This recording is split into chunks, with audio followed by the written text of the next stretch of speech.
자, 요한복음 20장 11절부터 14절까지의 말씀을 보도록 하겠습니다. 자, 요한복음 20장 11절부터 14절 길지 않으니까 같이 찾아서 읽도록 할게요. 20장 11절로부터 14절까지를 우리 함께 합독해서 읽도록 합니다. 시작. 마리아는 무덤 밖에 서서 울고 있더니 울면서 구부려 무덤 안을 들여다보니 흰옷 입은 두 천사가 예수의 시체 뉘었던 곳에 하나는 머리편에 하나는 발편에 앉았더라. 천사들이 이르되 여자여 어찌하여 우느냐? 이르되 사람들이 내 주님을 옮겨다가 어디 두었는지 내가 알지 못함이니이다. 이 말을 하고 뒤로 돌이켜 예수께서 서 계신 것을 보았으나 예수이신 줄을 알지 못하더라. 아멘. 자, 오늘도 함께 예배하는 모든 예배자들을 예수님의 이름으로 환영하고 축복합니다. 영상을 통해서 또 같은 말씀을 나누는 우리 예배자분들도 또 추운 겨울에 다 모두 건강 조심하시고 또 하나님의 큰 위로와 평안이 여러분들에게 함께 하시기를 예수님의 이름으로 축복합니다. 자, 성탄절이 다가오고 있습니다. 우리를 위해 이 땅에 오신 아기 예수님을 기억하시면서 또 우리는 이 날을 믿음 가운데 맞이해야 될 것입니다. 자, 그런데 오늘 본문은 예수님의 시체가 무덤에서 사라진 이후의 내용입니다. 왠지 지금의 절기와 상황이 안 맞는 것 같긴 하지만 이 내용을 통해서 또 우리에게 주신 하나님의 말씀이 무엇인지 한번 좀 살펴보고자 합니다. 자, 본문의 이야기는 이제 20장 1절부터 이제 시작이 됩니다. 그리고 이제 우리가 살피려고 하는 이 이야기의 주인공은 막달라 마리아. 자, 이제 막달라 마리아라는 여인에 대해서 조금만 볼 건데, 먼저 그녀에 대해서 간단히 설명을 드리자면, 그 예수님 만난 사람들이 다 그렇듯이 이제 그녀도 사연이 있었습니다. 네, 아시고 계시겠지만 한때 7 귀신에 들려서 고통을 받았던 적이 있었는데, 뭐 그때 예수님을 만나서 고침을 받았다, 뭐 이런 사연이 이 여인에게 있었어요. 그 이후에 예수님을 열심히 믿고 따르는 인물이 된 건데, 심지어는 이제 예수님이 예루살렘으로 가실 때도 같이 따라 나서서 예수님을 끝까지 수종도 들고, 심지어는 예수님이 십자가에서 운명하셨을 때도 끝까지 남아서 이를 지켜보았을 만큼 헌신적인 사람이 바로 이 막달라 마리아였습니다.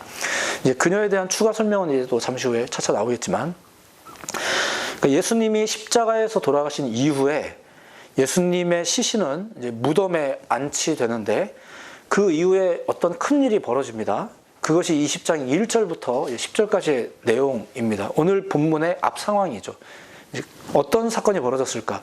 이 사건으로 인해서 이 마리아가 비통함에 빠졌다라는 게 이제 이야기가 나오죠. 바로 예수님의 시신이 없어진 사건입니다. 예수님의 시신이 없어진 사건.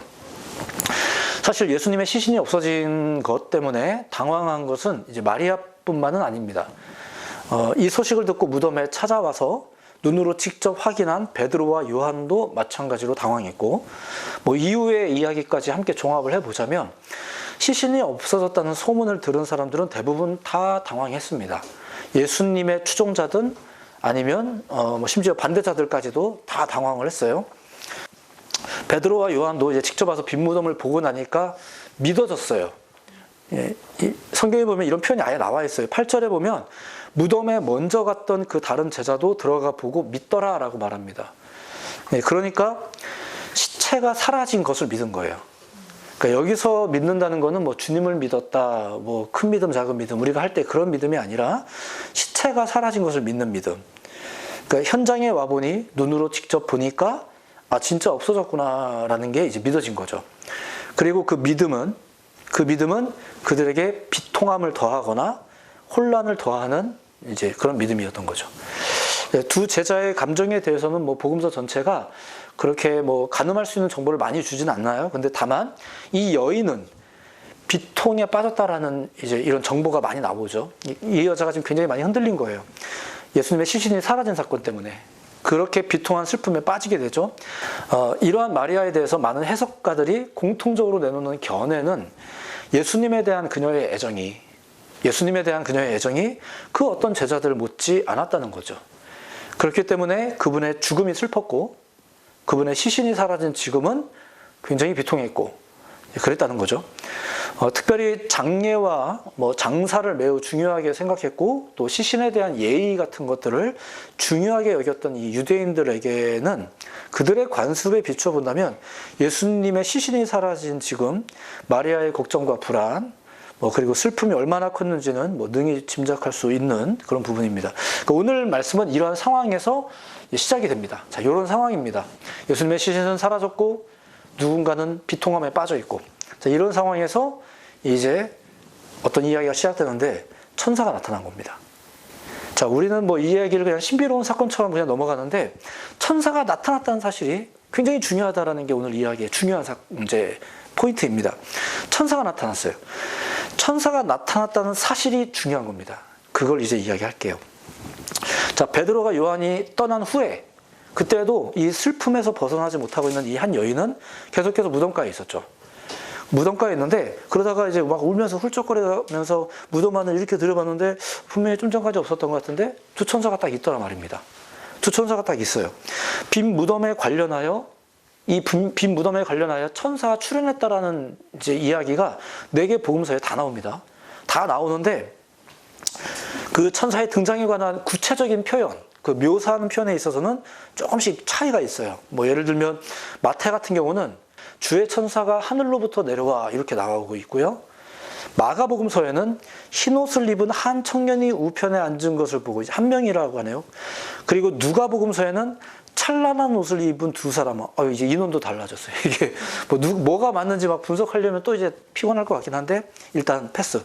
그리고 오늘 본문에서는 이제 그 표현이 좀 더 구체적으로 흰옷 입은 두 천사가 예수의 시체 뉘었던 곳에 하나는 머리편에 하나는 발편에 앉았더라. 이렇게 이제 묘사가 되고 있죠.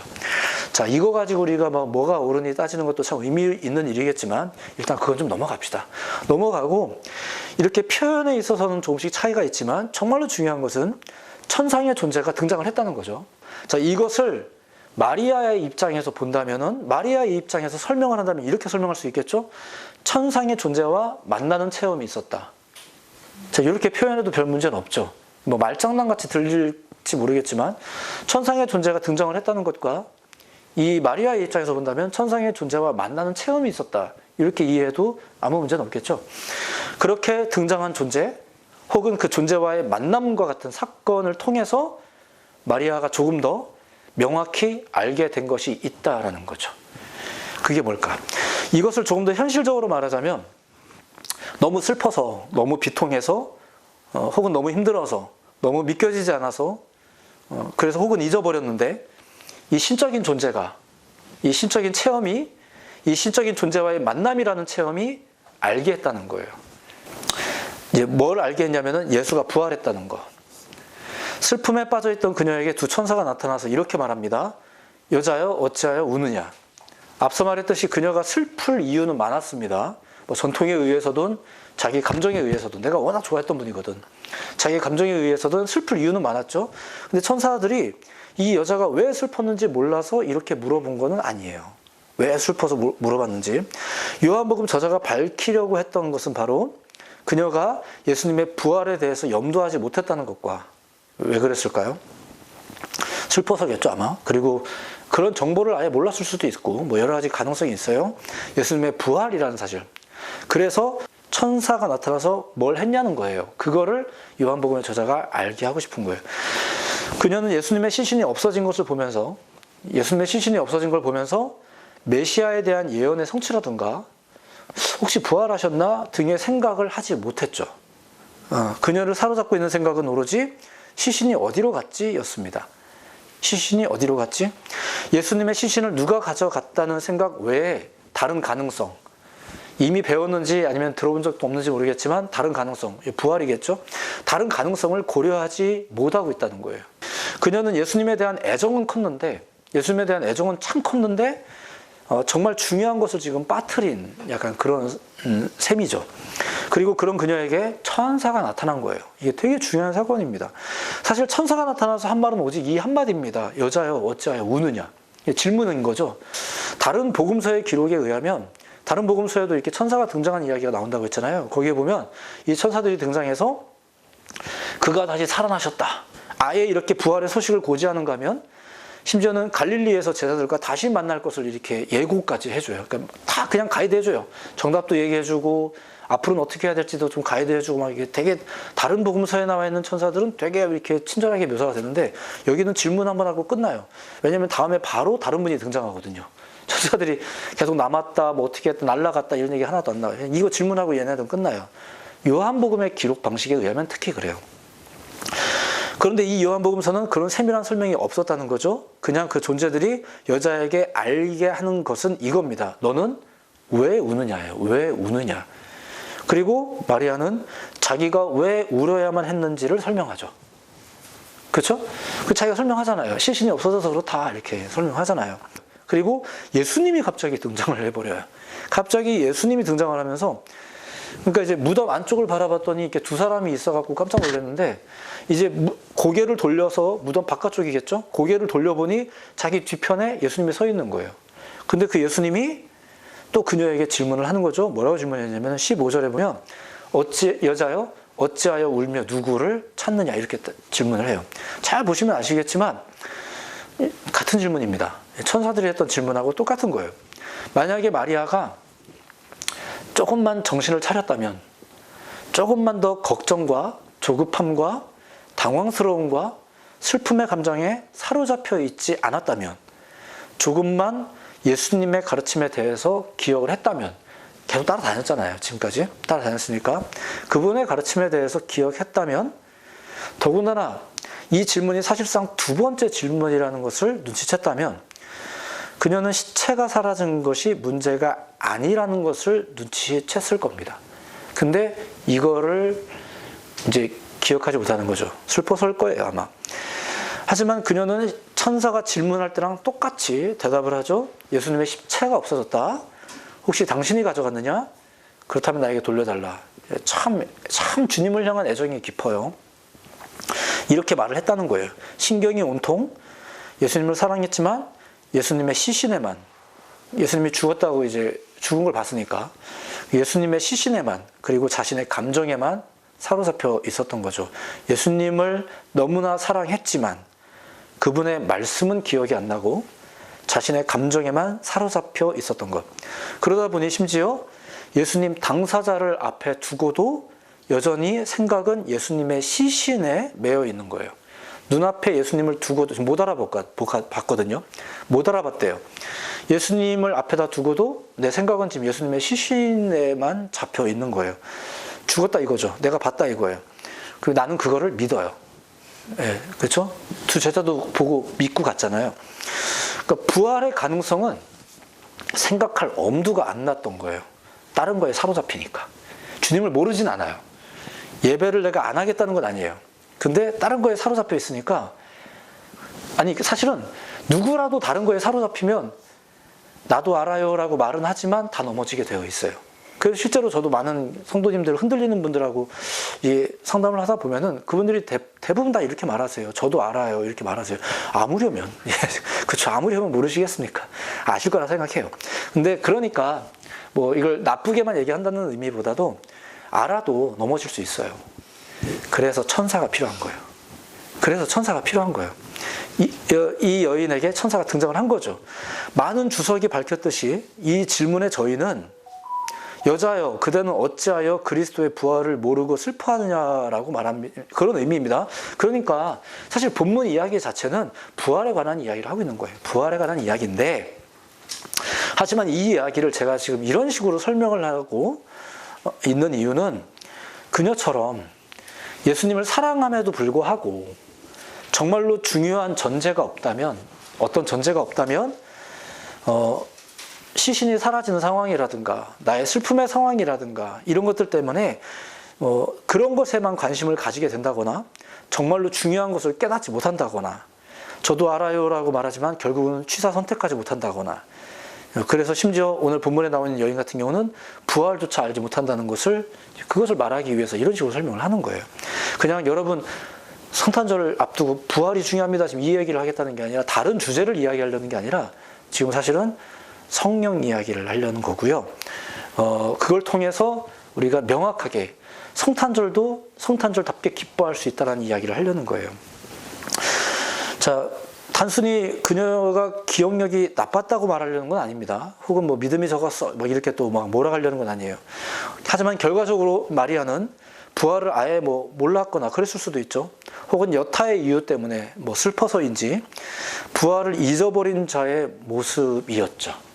부활을 모르는 자의 모습이었었어요. 그러니까 그녀가 슬펐던 이유는 부활을 몰랐기 때문일 거예요. 또한 그 슬픔이 가시지 않고 계속되는 이유도 아마 부활을 몰랐기 때문일 겁니다. 그녀가 그 슬픔에 매여서 무덤가를 벗어나지 못하고 사는 것도, 이 삶의 방식에서 벗어나지 못하고 사는 것도 아마 부활을 몰랐기 때문일 겁니다. 그런데 그런 그녀에게 천사가 찾아왔다는 거, 천사가 찾아와서 깨닫게 한 거죠. 부활에 관해서. 오늘의 핵심과, 오늘 지금 사실 설교의 주제하고는 좀 다르겠지만 부활에 관련해서 말씀을 드리자면, 예수님을 사랑하면서도 부활을 모르면 슬픔과 비통함에서 벗어나지 못합니다. 그리고 영생에 대한 소망이 없어요. 어찌할 줄 모르고 무덤가에서, 죽음의 근처에서 맴도는 삶을 살 수밖에 없는 거죠. 그러니까 이 세상에서만 맴돌면서 사는 거예요. 어떤 성경에 나와 있는 표현처럼 어떤 영이 세상을 두루 다녔다고 하는 것처럼 우리도 그냥 세상을 두루 다니면서 사는 거예요. 맴돌면서 사는 거죠. 그래서 우리가 부활신앙이 필요합니다. 자, 그래서 그런 우리를 위해 신적인 체험을 하나님이 예배하신 겁니다. 마리아의 경우는 천사를 만난 것이 그것이죠. 그렇게 그녀에게도 신적 존재가 등장합니다. 왜? 알려주려고. 뭔가를 알려주려고. 부활이죠. 알려주려고 이제 만난 거예요. 등장하신 거죠.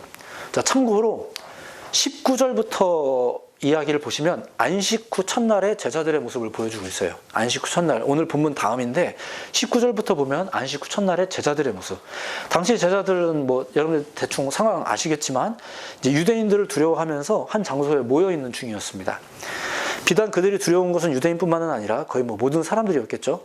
그래서 그들에게는 평안이 없었습니다. 불안한 뿐이죠. 누가 우리를 알아보면 어떡하나, 뭐 이런 거 경험도 했잖아요. 얼마 전에 어떤 제자는. 그런 그들에게 이제 부활하신 예수님이 뭐 어떻게 들어오셨는지 모르겠는데 딱 등장을 해요. 등장을 해서 이제 그 예수님 딱 보니까 막 반가운 게 아니라 우리 제자들도 막 불안하잖아요. 우리가 버렸잖아요, 그분을. 막 불안해하고 있고 놀라고 평안이 없는 그들에게 예수님이 그 유명한 말씀을 딱 하십니다. 너희에게 평강이 있을지어다. 딱 이렇게 이야기를 해요. 불안에 빠져 있는 자들에게 부활하신 예수님이 등장을 합니다. 왜? 알려주려고. 뭘 알려주나요? 평안에 대해서. 슬픔에 빠져있던 마리아, 그리고 불안함에 빠져있던 제자들, 그런 여인에게, 그런 제자들에게 천사가, 그리고 예수님이 나타나서 알게 하신 거죠. 부활을, 참 평안을. 자, 관계성을 좀 아시겠습니까? 물론 본문 이야기의 핵심은 앞서 말했듯이 부활에 관한 겁니다. 하지만 그것을 알게 하기 위해서, 그것을 알게 하기 위해서 어떤 일이 벌어졌는지를 기억해야 된다는 거예요. 그녀에게는 천사가, 제자들에게는 부활하신 예수님이. 그 존재들이 나타나서야 비로소 부활을 알았고 참 평안을 알았습니다. 사실 내용에 있어서 부활은, 참된 평안은 이미 증거된 것들입니다. 무슨 말이냐면은 이미 미리 얘기했다는 거예요. 부활할 거라는 얘기도 했었고 평안에 대해서도 미리 다 얘기하셨었어요. 세상에서 주는 평안 같지 않고 주님께서 주신 평안에 대해서 이미 다 우리는 알고 있었단 말입니다. 풍랑 중에도 평안한 법에 대해서, 또 그런 모습에 대해서 이미 본 바가 있더란 말입니다. 그런데 그러지 못하고 있었다는 거죠. 그런데 이렇게 이미 증거된 무언가를 명확하게 알기 위해서, 또 체감하기 위해서는 어떤 전제가 필요하다는 거예요. 어떤 도움이 필요하다는 거죠. 이런 식으로 설명하는 이유, 좀 복잡한 듯하지만 이런 식으로 설명하는 이유는 요한복음이 가진 특징 때문이에요. 복음서 중에서 이 요한복음서에 유독 성령에 관한 이야기가 여러 번 언급됩니다. 근데 핵심은 이거예요. 성령이 오셔야 모든 것을 밝게 할 것이다. 이게 핵심이었었어요. 자, 누구보다도 예수님 본인이 이 성령의 오심에 대해서 이제 여러 차례 언급을 하셨는데 14장 26절을 보면 이렇게 말씀하십니다. 이거 한번 같이 찾아 읽어볼까요? 멀지 않으니까 한번 이렇게 살짝 넘겨보세요. 14장 26절. 요한복음 14장 26절을 같이 읽어보겠습니다. 시작. 보혜사 곧 아버지께서 내 이름으로 보내실 성령, 그가 너희에게 모든 것을 가르치고 내가 너희에게 말한 모든 것을 생각나게 하리라. 아멘. 자, 성령이 오시면 그동안 내가 너희에게 가르쳤던 것들을 생각나게 할 것이다. 이렇게 말합니다. 새로운 것을 가르치는 게 아니라 아차, 내가 빠뜨린 내용이 있는데 말이야, 그건 성령이 와서 가르칠 거야, 이렇게 하는 게 아니라 주님이 다 이루었다라고 하신 모든 것을 가르치는 것과 이미 드러난 것을 가르치는 것과 또 주님이 하신 말씀을 기억나게 하는 것, 그게 주님의 말씀을 주신 말씀, 이미 주신 말씀을 기억나게 하는 것. 예수님의 표현에 의하면, 예수님의 직접적인 언급에 의하면 이게 성령의 기능 중 하나입니다. 우리가 이미 들은 것을 기억나게 하는 것. 근데 성령이 없으면 어떻게 되겠어요? 기억이 안 나는 거예요. 몰랐던 거 배우질 못하는 거예요. 그래서 성령이 임하면이라는 이야기 나오는 거죠. 예수님을 사랑하면서도, 예수님을 사랑한다라고 말하면서도, 저 교회 다녀요라고 말하면서도, 그리고 사실 뭐 우리가 교회를 하루 이틀 다녔습니까? 부활에 대해서, 성탄에 대해서, 뭐 우리가 뭐 이런 성경의 어떤 이 신비롭고 놀라운 이야기들에 대해서 우리가 뭐 들어본 적이 전혀 없습니까? 그렇지 않잖아요. 그런데도 불구하고 슬픔과 비통함과 분주함과 이렇고 저런 상황에 사로잡혀서 평안은 없고 무덤가에 맴돌고 기억은 안 나고 왜 그렇겠냐 이거예요. 왜 그렇겠냐 이거예요. 그래서 요한복음은 사실상 요한복음서로서의 용건이 20장에서 끝납니다. 여러분 20장에 보시면은 실제로 문장 자체가 뭐 이제 복음서로서 할 말은 다 끝났다 이런 식으로 20장이 딱 끝나요. 근데 갑자기 이게 엔딩 크레딧 다 올라갔는데 하나가 더 나오듯이 갑자기 21장이 등장합니다. 그리고 21장에서 여러분들이 잘 알고 있는 제자들이 그물 던지다가 또 주님 만난 사건, 또 뭐 네가 나를 사랑하느냐 이런 질문 사건, 이런 것들이 막 등장을 해요. 근데 거기에 나와 있는 전반부에 21장 전반부의 모습을 보세요. 그 제자들의 모습이 어떤지. 옛날 모습으로 금방 돌아가죠. 3년을 따라다녔는데 예수님의 십자가의 죽음을 경험했고 심지어 부활하신 주님을 몇 차례나 만났는데도 옛날로 돌아가는 게 금방 돌아가요. 금방 돌아갑니다. 그러자 예수님이 또 한 번 등장해가지고 가르치고 네가 나 사랑하냐 이러면서 사도행전으로 넘어갔더라 이거죠. 그리고 사도행전에서는 그 제자들이 기를 쓰고 성령을 사모합니다. 이렇게 됐다는 얘기예요. 성경책이 그렇게 넘어갑니다. 그러니까 성령이 없으면 뭐 주님의 명령 다 잊어버리는 거죠. 뭐 다 잊어버리고 물론 얘기 들으면 기억은 날 거예요. 뭐 이게 우리가 뇌가 손상된 게 아니니까 명령이 기억은 나겠지만 다 잊어버리고 사는 거예요. 그냥 다시 옛날로 금방 돌아갑니다. 나 물고기 잡으러 갈래 했더니 주변의 동료들이 그럼 나도 가자 이러고 같이 따라 나오는 거예요. 어쩜 이렇게 금방 돌아가죠? 나름대로 3년 동안 좀 다른 삶의 방식을 살았는데도 어떻게 이게 금방 돌아갑니까? 그게 21장 초반의 이야기입니다. 자, 그런 모습들, 주님의 성령이 없다면 주님의 명령은 다 잊어버리고 다시 금방 옛 모습으로 돌아가고 있는 이 제자들의 모습을 보여주려고 21장이 지금 등장하는 거예요. 다만 이제 그들을 주님이 또 한 번 만나 주신 거죠. 그리고 사명을 깨닫게 하는 장면, 뭐 그런 걸 기록하고 있습니다. 자, 그리고 나서야 제자들은 비로소 사도행전의 첫 부분의 말씀처럼 성령을 구하기 위해 또 한 번 힘을 쓰는 이제 그런 사람들이 되죠. 자, 사실 예수님께서 부활 후에 제자들 앞에 나타나셔서 평강이 있을지어다라고만 말씀하신 건 아닙니다. 즉각적으로 이렇게도 말씀하셨습니다. 20장 22절 후반부에 보면 사실 직접 이 얘기도 하셨어요. 성령을 받으라. 이렇게도 나왔어요. 자, 천사를 만나서야 비로소 슬픔이 멈춘 것처럼 예수님을 만나서야 비로소 심지어 만져보고서야 비로소 부활을 확인한 것처럼 또 성령을 받아야 비로소 알게 되는 것들이 있습니다. 물론 머리로는 이미 다 압니다. 이미 다 압니다. 우리는 예수님 나신 성탄절을 앞에 두고 있습니다. 예, 기쁘십니까? 기쁘세요? 옛날엔 되게 기뻤는데 요즘은 좀 덜 기쁜가요? 왜 그런가요? 여러 가지 이유가 또 있을 수 있겠죠? 우리는 어떻게 하면 다시 기쁠 수 있을까요? 선물? 휴일? 예, 산타가 와서 알려주면 되나요? 이때처럼 우리도 좀 천사가 나타나 줬으면 좋겠나요? 주님이 오셨고 사셨고 죽으셨고 다시 부활하셨다라는 복음을 그것이 우리 모두에게 소망이 되며 심지어 우리를 부르고 계시다는 것까지 우리는 모르지 않습니다. 예, 모르지 않아요. 크리스찬으로서 우리에게는 또한 성탄절을 비롯한 좋은 절기가 많이 있습니다. 우리는 그것을 다 알고 있습니다. 그런데도 우리가 그런 순간순간들을 기뻐하기보다 비통함에 빠져 있는 이유는 여러 상황에 빠져 있고 이유에 빠져 있고 설명에 빠져 있는 이유는 무덤가에서 벗어나지 못하는 이유는 예수님을 눈앞에 두고도 못 알아보는 이유는 무엇 때문일까요? 라는 게 물론 답도 이야기했지만 이런 질문이 오늘 설교를 통한 여러분들 향한 도전입니다. 갑작스러운 결론이었습니다만 성령입니다. 성령만이 우리로 하여금 우리가 이미 아는 것을 확증할 것이고 참 기쁨을 알게 합니다. 아는 것으로 끝나지 않게 하고, 아는 것으로만 끝나지 않게 하고, 모르면 알게 합니다. 그게 성령입니다. 마리아의 경우는, 다시 한번 정리하지만 마리아의 경우는 그게 천사였다는 거예요. 그리고 19절 이후 제자들의 경우는 부활하신 예수님이었고요. 이제 우리의 경우는 뭐겠습니까? 성령이에요. 우리의 경우는 성령이에요. 성경과 성령이에요. 그래서 예수님은 제자들을 비롯하여 우리들에게 말씀하신 겁니다. 성령을 받으라. 성령이 오시면, 이렇게 여러 차례 언급을 하고 계셨던 거예요. 이게 요한복음에서 특별히 많이 나오는 이제 모습이죠. 지난 주 중에 뉴스에 보니까 이번 성탄에는 눈이 안 올지 모른다는 뉴스가 나왔어요. 그래서 막 슬퍼지지 않나요? 괜히 실망감도 들고. 근데 어제 집에 제가 왔는데 어제 뉴스에 보니까 이번 성탄에 눈이 온답니다. 막 기분이 좋아지더라고요. 눈이 뭐 올 수도 있고 안 올 수도 있는 건데, 우리는 이렇게 들려오는 소리에 좋았다 나빴다 합니다. 우리는 생각이 굳건할 틈이 없이, 우리의 믿음이 굳건할 틈이 없이 온갖 소식에 휘청거립니다. CC는 안 보이고, 그래서 도대체가 이게 뭐가 보여야 말이지. 그냥 우리 무덤가 같고, 이상한 소리는 계속 들려오고, 바람 소리도 무서워요, 이제 막. 그러니까 이렇게 되니까 우리 마음이 굳건해질 틈이 없어요. 믿음을 지킬 틈이 없어요. 우리가 모르는 건 아닌데도 불구하고, 우리가 다 아는데도 불구하고, 잘 안 되는 것 같아요. 네, 그런데도 불구하고 이제 성탄절을 앞두며 여러분들에게 이렇게 선포드리고 싶습니다. 우리는 기뻐해야 됩니다. 우리는 기뻐해야 하겠습니다.